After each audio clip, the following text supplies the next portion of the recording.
काल रात्री Pulgaon police station हद्दीमध्ये समृद्धी महामार्गावर एक एथेनॉलचा टँकर पलटी झाला होता। तो नागपूरवरून येत होता, त्यामुळे त्या बाजूची जी वाहतूक व्यवस्था आहे ते विस्कळीत झाली होती। दुसऱ्या बाजूने टप्प्याटप्प्याने दोन्ही बाजूची वाहतूक सोडणे सुरू होते। त्या दरम्यान एक कारला मागून आयशर ट्रकने धडक दिली। त्यामध्ये टोटल 6 लोकांचा मृत्यू झाला अशी प्राथमिक माहिती आमच्याकडे आहे। त्यामध्ये कारमध्ये 4 सवार होते आणि ट्रकचे 2 सवार हे मृत्युमुखी झाले असं माहिती आहे। सध्या ते एथेनॉलचा टँकर पलटी झाला, त्याला काढण्यासाठी पाठपुरावा चालू आहे। लवकरात लवकर दोन्ही बाजूची व्यवस्था सुरळीत होईल। जे आतापर्यंत माहिती आहे ते 4 जो कारमध्ये मृतक आहे ते सालोडचे राहणार आहेत आणि जो बाकी जो ट्रकचे आहे ते इतर राज्याचे आहे असं माहिती पडते। वर्धा जिल्ह्यातील विरूर शिवारामध्ये समृद्धी महामार्गावर भीषण अपघात घडलेला आहे। या अपघातामध्ये 6 जणांचा मृत्यू झाला।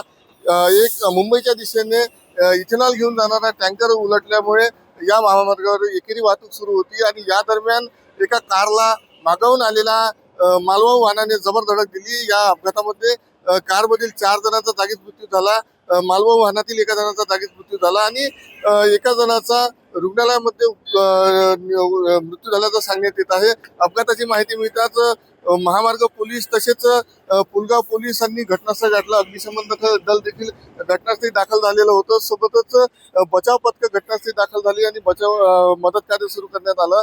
रात्रीच्या सुमारास हा अपघात घडला आणि त्यामुळे या महामार्गावरील वाहतूक काही वेळ खोळंबली होती। अपघातग्रस्त वाहनं येथून नेण्यात आलेली आहे आणि त्यानंतर आता महामार्गावरील वाहतूक सुरळीत करण्याचं काम सुरू आहे। TVN मराठी, वर्धा।